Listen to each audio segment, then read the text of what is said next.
ये कहना कि ये लोग फर्जीवाड़ा करते हैं, आके पहचान पत्र बनाते हैं, किस तरीके की सोच है ये।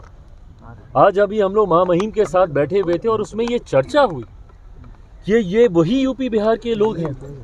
अगर एक दिन अगर ये लोग कार्य ना करें तो कहीं ना कहीं देश की गति थमने पर आ जाएगी। इतना महत्वपूर्ण योगदान है। और ये किस तरीके की बांटने की सोच है। क्या चाहते हैं पूर्व मुख्यमंत्री अरविंद केजरीवाल जी कि भारत में अब ड्यूअल सिटीजनशिप लागू कर दी जाए? क्या आप देश के नागरिक अलग और राज्य के नागरिक अलग? ये देश की वो राजधानी है जहाँ पे देश भर से लोग आते हैं। और किस तरीके का संदेश आप उस राजधानी से आप देना चाह रहे हैं। और कल को आपको वोट भी इन्हीं का चाहिए, जाएंगे भी इनके पास और इन्हीं को गाली भी देंगे।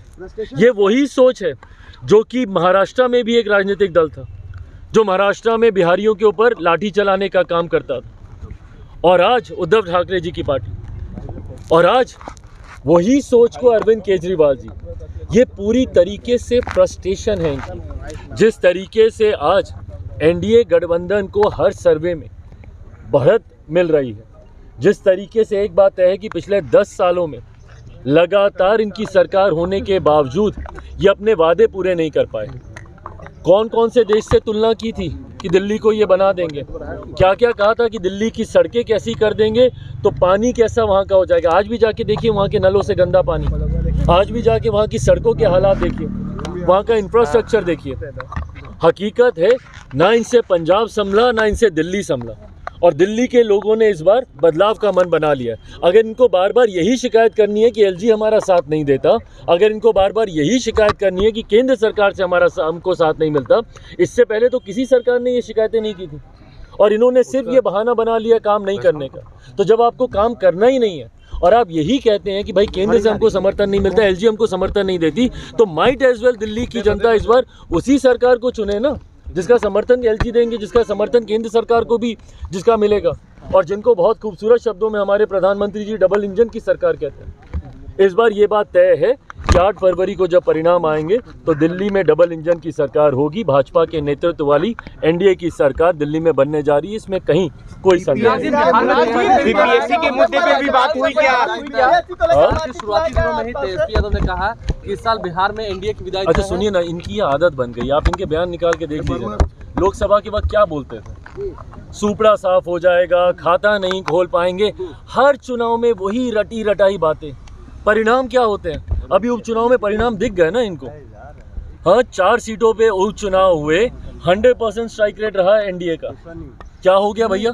ऐसे जिनको ये अपना गढ़ मानते थे, जहाँ पे अपना आधिपत्य ये मानते थे कि भाई कुछ हो जाए, बेलागंज जैसी सीटें, ये सारी सीटें हम लोग कभी जीतेंगे नहीं। वहाँ पे वो कौन सी सीट, वो जो पांडे जी की थी, वो जीता वहाँ से, तरारी वाली सीट, ये तमाम सीटों पर ये लोग मान के चलते थे कि ये हमारे पॉकेट की सीटें हैं। क्या हो गया भैया?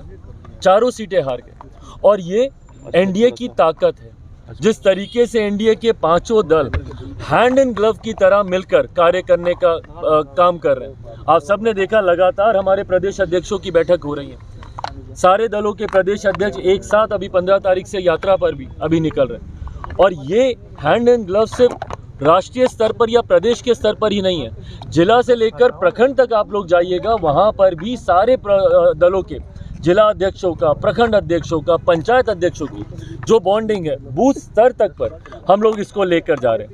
ऐसे में ये मानकर चलिए, जिस तरीके से मैंने लोकसभा में भी कहा था कि बिहार में परिणाम अच्छे रहेंगे, इसी तरीके से विधानसभा में भी मानकर चलिए कि 225 से ज़्यादा सीटें एनडीए जीतकर इस बार सरकार बना रही है। बीपीएससी अभ्यर्थियों के मुद्दे पर भी बातचीत हुई राज्यपाल से। जैसा मैंने कहा कि इन तमाम विषयों को हम लोगों ने महामहिम के संज्ञान में हम लोगों ने दिया है।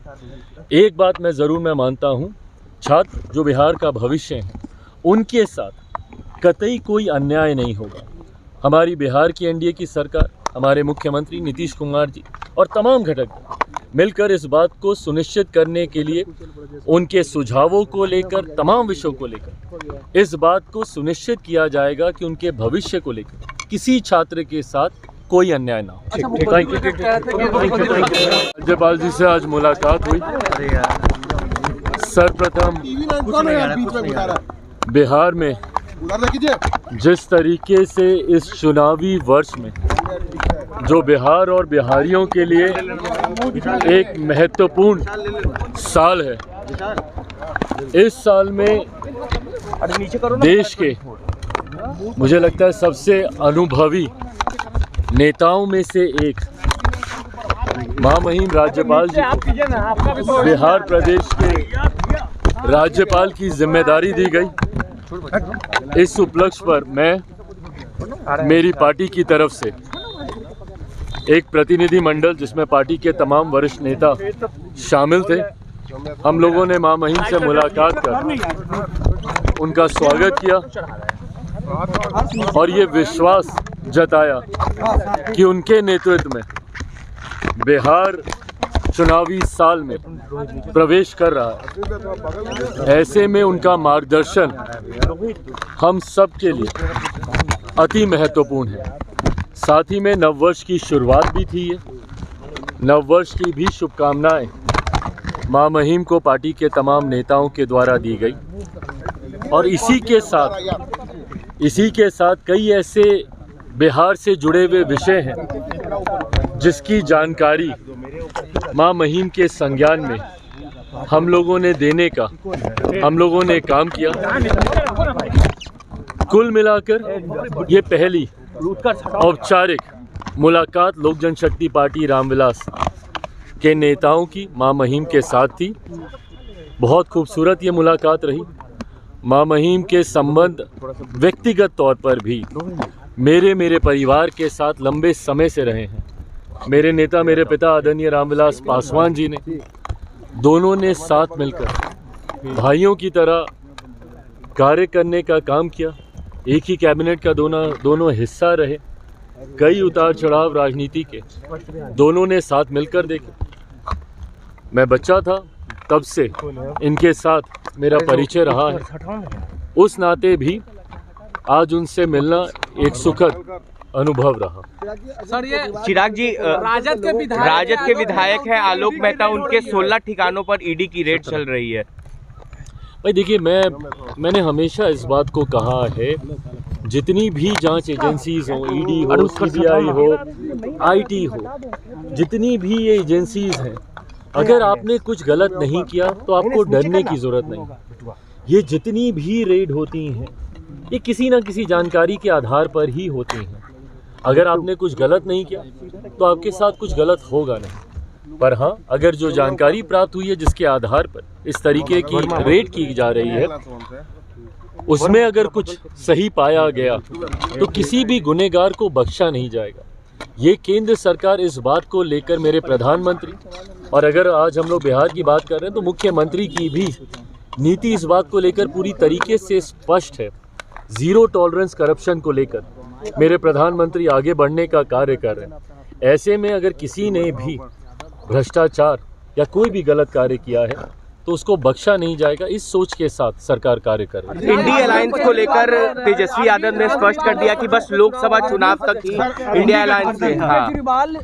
इंडिया अलायंस, तथाकथित इंडिया अलायंस, आज स्वतः इन्हीं के घटक दलों ने इंडिया अलायंस को स्वाहा कर दिया। जो विपक्षी दलों का गठबंधन जिसका महिमा मंडल ये लोग करते नहीं थकते थे और उसको एनडीए के सामने विपक्षी एकता का चेहरा बनाने का ये लोग काम करते थे इंडिया अलायंस को, आज उन्हीं के कई घटक दलों ने उसकी समाप्ति की घोषणा कर दी। ऐसे में एक बात तो तय हो गई है कि विपक्ष पूरी तरीके से बढ़ चुका है और इस बात को मैंने कई बार बोला है कि जब महत्वाकांक्षी दलों का गठबंधन होता है तो वो कभी एक साथ नहीं रह सकता।